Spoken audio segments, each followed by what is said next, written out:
Au cours du dernier siècle, les femmes n'ont cessé de se battre pour leurs droits. Droit de vote, droit à l'avortement, droit du travail, droit à l'égalité femmes-hommes. Aujourd'hui, les femmes se battent encore pour leur droit de vivre libre, libre de toute étiquette, libre de vivre en sécurité. Je m'appelle Jeanne, j'ai 25 ans et je voyage seule.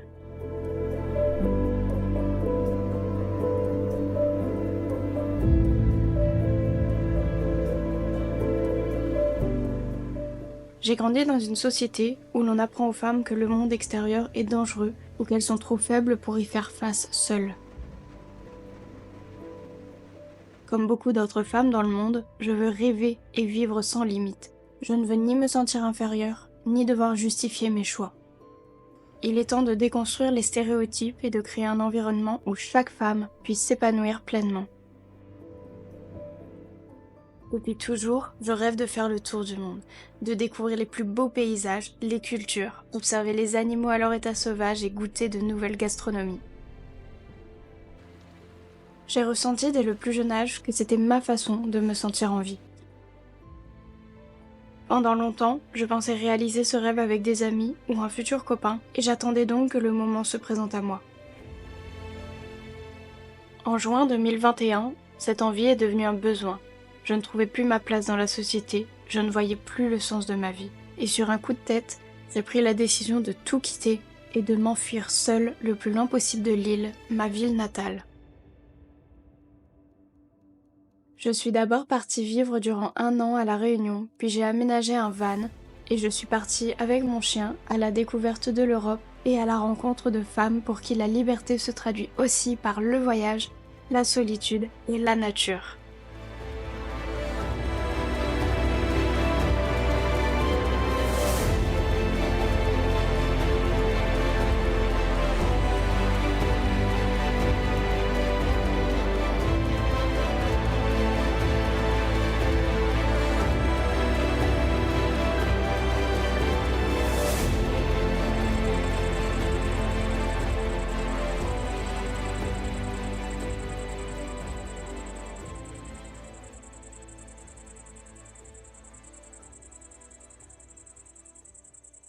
Mon monde à moi, c'est les arbres.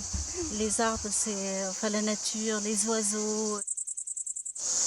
Donc, je m'appelle Aïda Viest, j'ai 61 ans maintenant.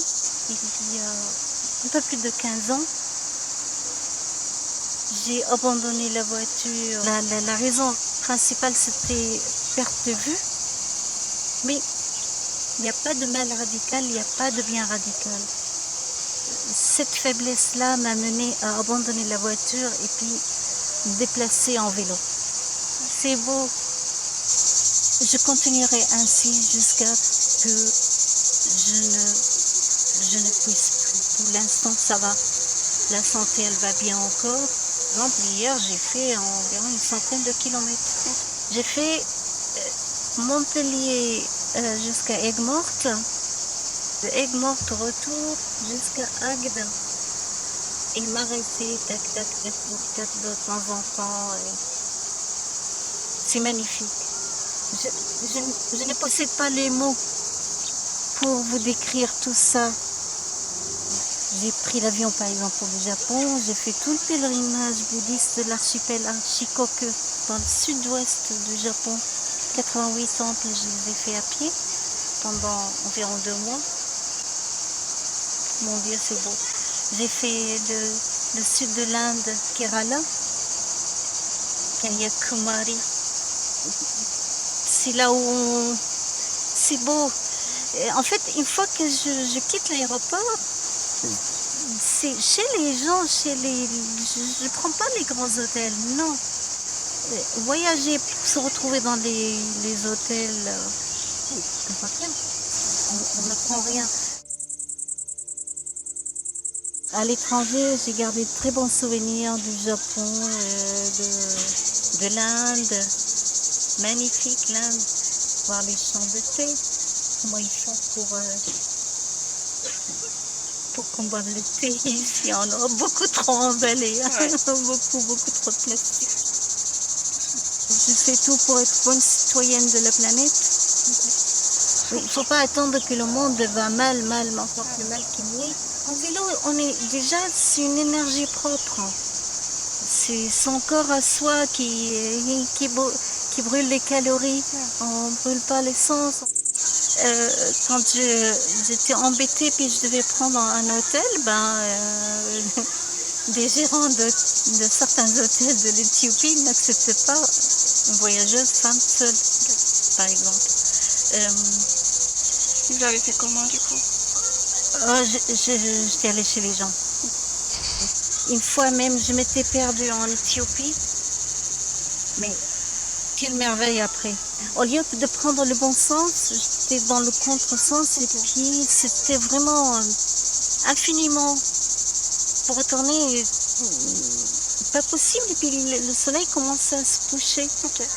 Mais la couleur de sable, mais toute la nature, je crois que si je ne m'étais pas perdue, il n'était pas 19h environ, j'aurais pas vu cette nature-là magnifique. Plus on va vers la découverte du monde, plus on a l'impression d'être ignorant. Plus on découvre, plus on se dit, j'y connais rien. Quand ça va pas, oui, je planifie. Il faut que, de temps en temps, il faut que je me sauve. Il faut que je déploie mes ailes, comme on dit. Partir légère, parce que être chez soi, c'est lourd. Partir, c'est, vous voyez, avec quelques petits kilos, c'est léger. Vous le voyez comme une fuite de votre quotidien et de l'endroit où vous vivez? Ah, peut-être, oui. Peut-être, oui.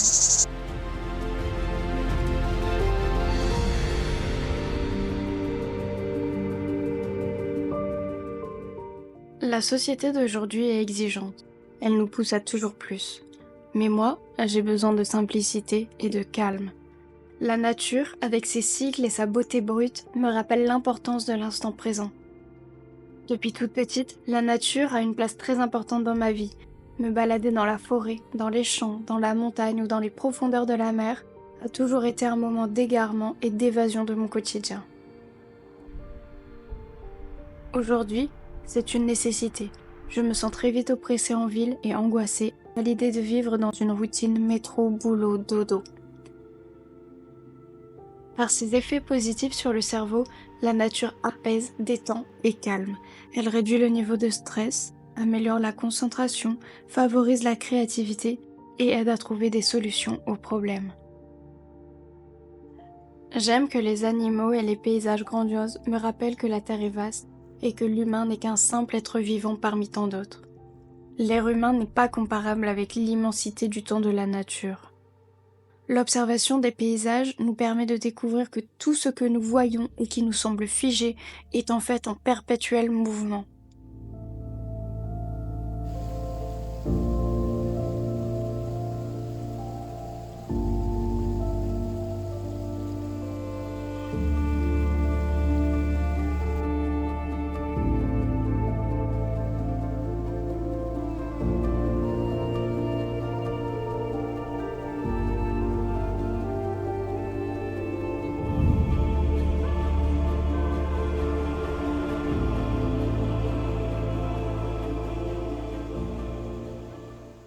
C'est une sensation que j'ai eue une fois. Je me suis regardée au miroir et je savais plus qui je suis. Je m'appelle Christina, j'ai 34 ans et je viens d'Italie. Depuis 5 ans que j'habite dans un camping-car. Et je crois que c'est une chose que j'ai toujours rêvé. Et à la fin, elle est arrivée comme ça. C'est arrivé. Je ne sais pas si j'ai vraiment cherché cette manière de vivre. Et je pense pas avoir une autre manière. C'est joli d'avoir quelque chose qui est à moi ou que je peux bouger partout. De me réveiller chaque jour dans des endroits différents. Je veux partir, je cherche ça, belle aventure. Maintenant, après le Covid, en effet, l'histoire de la vie dans les camping-cars, il y avait, même ici en Suisse, c'était différent avant. Okay. Maintenant, il commence à être un peu plus difficile à trouver des espaces à rester tranquille. Il y a plus de monde qui commence à voyager. Et là, pour moi, pour l'instant, je n'ai pas dans mon projet de vie de penser à prendre une maison. J'ai déjà la maison. Il y a tout. Il y a le chauffage, le frigo, la cuisine, la douche, l'eau chaude. Cette manière de vivre demande aussi, bon, même il y a les clichés que c'est dans l'air, on est des naïfs, les hippies, on pense à rien, on fait que la fête. Mais en réalité, il faut avoir beaucoup de concentration de capacité problem solving. C'est une typologie de vie qui demande beaucoup d'indépendance, d'être bricoleur, de savoir faire vraiment tout. Vraiment tout. Il faut avoir des connaissances vraiment de tout. J'étais en Danemark, j'étais en Allemagne, au Portugal, en Espagne, aux Canaries, en France. C'est pas plutôt une question de découvrir les endroits, c'est une découverte de toi. Comment je suis ici, comment je m'adapte dans des autres endroits, dans des situations de problèmes, c'est quoi ma manière de faire. C'est pour ça qu'avant je disais que c'était une question de présence, d'être présent ici. Il faut faire attention à tous les détails, c'est la manière de vivre comme ça, toujours en voyage. Pour moi, c'est vraiment une chance pour tomber amoureuse des détails, des petites choses, mais que peut être l'ombre des feuilles, les papillons. Ce sont les petits détails de la vie que moi j'aime bien.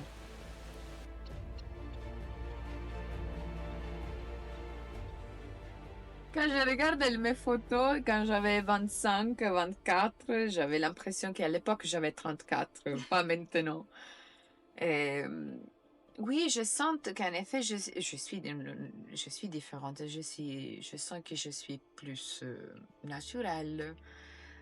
Plutôt, j'ai la liberté je suis patron de mon temps. Non, je travaille aussi. Tout ça, les choses que je fais maintenant, je sais que je les fais pour moi. Je sais, à l'époque, quand j'habitais à Turin, c'était plutôt une chose, j'ai la location à payer, alors je dois faire ça, je dois faire ça, les impôts. Ce sont des choix. Après, c'est la vie dans la ville qui demande ça. C'est automatique. Et maintenant, les choses que je fais, je les fais pour mon plaisir, pour moi.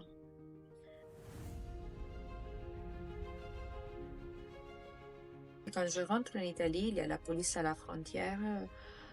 Vous voyagez avec qui? Je suis seule. Et c'est à qui les camions? C'est à moi. Ils ne croient pas qu'une femme peut avoir un camion et voyager seule. Après, tu sais, même quand j'ai fait les marchés, sont plutôt les gens les plus grands. Des 60, 70 ans. Qui pensent qu'en effet, c'est pas normal. Même l'autre fois au marché, un monsieur il est mon voisin de ce temps. Et le premier jour, il a voulu voir le camion comme il était dedans. Et ah oui, c'est joli, mais ça manque un copain, en effet. Moi, j'ai un copain, mais j'ai pas forcément besoin de l'avoir dedans. Je sens pas de la solitude, en effet. T'aimes bien être seule? Oui, je suis bien avec moi seule. J'ai la chance vraiment pour faire les choses que j'aime. T'es courageuse, toi t'es courageuse. Oui, si tu penses alors au mot, à penser à l'origine de ce mot, courage, ça vient de mon cœur. Courage, ça veut dire faire les choses avec le cœur. Dans toutes les langues, c'est comme ça. Coraggio. C'est faire les choses avec le cœur. Alors oui, je suis courageuse.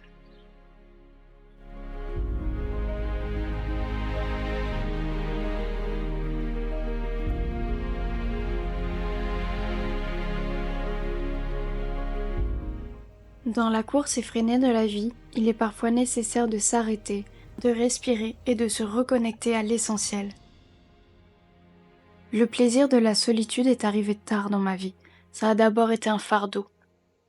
À présent, la solitude m'aide à me recentrer, me ressourcer et me relaxer, ce qui m'est souvent impossible en compagnie d'autres personnes. Être seule me permet d'être 100% moi-même, de ne pas avoir peur du jugement et de faire passer mes besoins avant ceux des autres. Passer du temps seul m'a appris qui je suis, ce dont j'ai besoin, ce que je veux, souvent influencé par mon entourage ou mon éducation. Ça m'a appris à m'aimer, à aimer ma propre compagnie et à accepter toutes les choses que la société n'acceptait pas chez moi. La société considère la solitude comme quelque chose d'étrange, voire comme un signe d'associabilité. Il faut distinguer la solitude et l'isolement. La solitude choisie ou sereinement gérée permet de se contenter de sa propre compagnie, ce qui est bénéfique à l'épanouissement.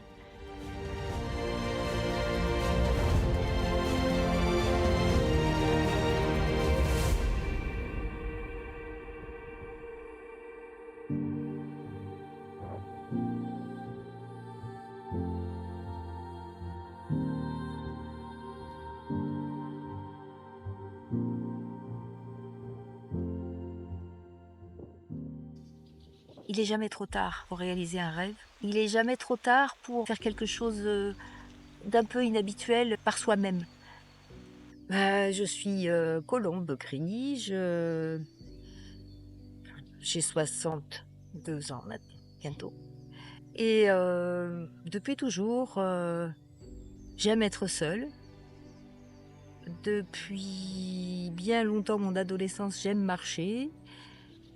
Et j'aime marcher seule, voilà. Et donc, j'ai réalisé un super rêve de traverser les Pyrénées sur la haute route pyrénéenne, HRP, de marcher toute seule pendant 2 mois. Et ça, c'était vraiment très très bien. Je suis partie fin juin de Bagnols, je suis arrivée fin août à Hendaye. Et j'ai marché toute seule dans la montagne. Mais qui dit marcher seule, en fait, c'est... Il y a des moments où on est seul et c'est super, et il y a des moments où en fait c'est tellement favorable à la rencontre.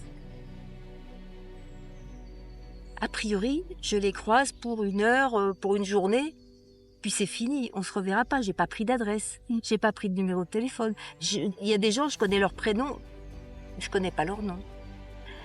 Et c'était extraordinaire, la profondeur des échanges en fait, on va directement à l'essentiel. Si je ne peux pas faire le programme que j'ai prévu dans la journée, eh ben, je plante la tente là où je suis, ou là où je trouve un coin bien, et ça va très bien. Comme ici, là, ça serait un coin pas mal.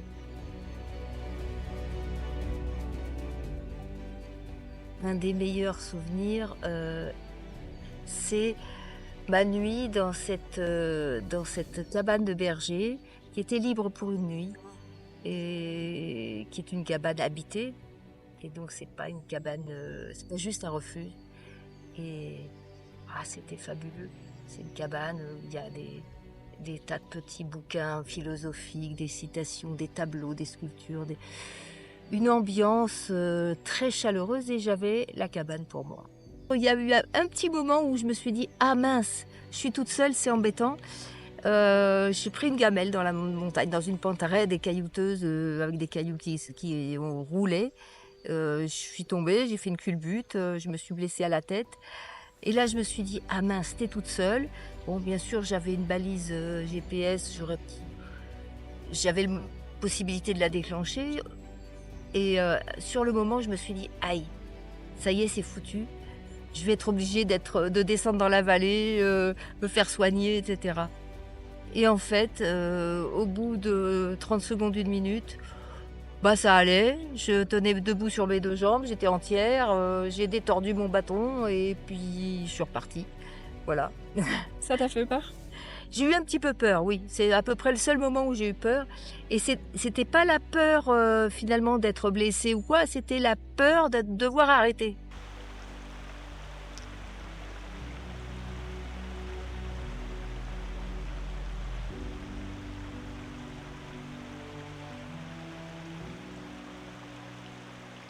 Et est-ce que tu saurais m'expliquer, me décrire un peu le sentiment que t'as du coup quand tu te retrouves seule dans un endroit comme celui-là? Mais un sentiment de plénitude absolue. C'est, d'abord la marche est tellement favorable à la méditation et se poser comme ça, dans un endroit très beau, hem, finalement on a on c'est très favorable à se fondre dans la nature, se fondre dans l'univers, où on oublie son petit ego, quoi. On n'est plus dans ses pensées de: «Qu'est-ce que j'ai fait hier et ce que je ferai demain?» Donc là, c'est vraiment, heu, ben, oui, c'est de la méditation profonde et finalement, dans le fait de marcher seul, c'est ça, c'est l'instant présent, c'est être complètement disponible à tous ses sens. On est face à sa propre réalité, en fait et ça, c'est la réalité, de de qui on est vraiment au fond.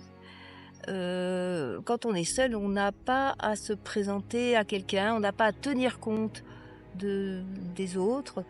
La seule chose importante, ben, c'est, d'être adapté à la nature, à l'environnement, voilà et puis, de faire ce qu'on décide de faire. J'ai une estime de moi, pas très costaud et et heu et c'est sûr que, hem du coup, parfois, je me sens obligée d'avoir certaines attitudes sans en être vraiment consciente. Mais oui, je fais des choses pour répondre un peu à des attentes d'autrui, plus ou moins. En même temps, moi, j'aime bien m'occuper des autres. Je suis pas infirmière pour rien. Mais là, oui, pendant 2 mois, être seule avec moi-même, pas tout le temps seule, hein, j'ai rencontré énormément de monde, mais être seule avec ce que je veux vraiment, qui je suis vraiment, ça m'a permis de me retrouver et ça m'a permis de consolider ma confiance dans ce que je suis et dans ce que je veux. Partir en montagne en autonomie, ça oblige à, à se désencombrer terriblement. On prend avec soi juste l'essentiel. Qu'est-ce qui est essentiel dans ma vie? Et ça, c'est aussi important. Il faut pas se mettre de limites, il faut pas, on n'a pas besoin de se dire, «Ah ben non, là, ça m'empêche de le faire». Ce sont des prétextes. Quand on a vraiment envie, eh ben, faut y aller.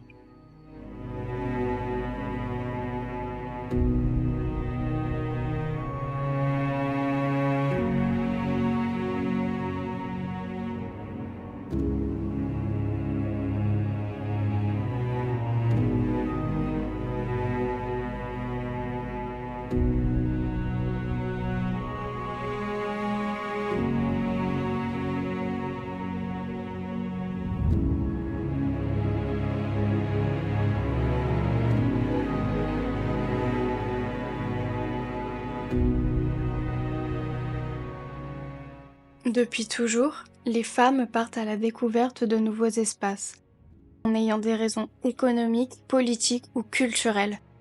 Aujourd'hui, les raisons de partir à la découverte du monde sont très variées et personnelles, et les destinations et les moyens de transport tout autant. Au XVIIIe siècle, Jeanne Barré est la première femme à faire le tour du monde, travestie en homme pour être acceptée. Au XIXe siècle, Amelia Earhart fut la première femme à parcourir le monde en solitaire en avion. Au XXe siècle, Valentina Tereshkova est la première femme à partir seule dans l'espace. Et au XXIe siècle, nous pouvons être fiers d'être de plus en plus nombreuses à oser parcourir seules la Terre en toute liberté.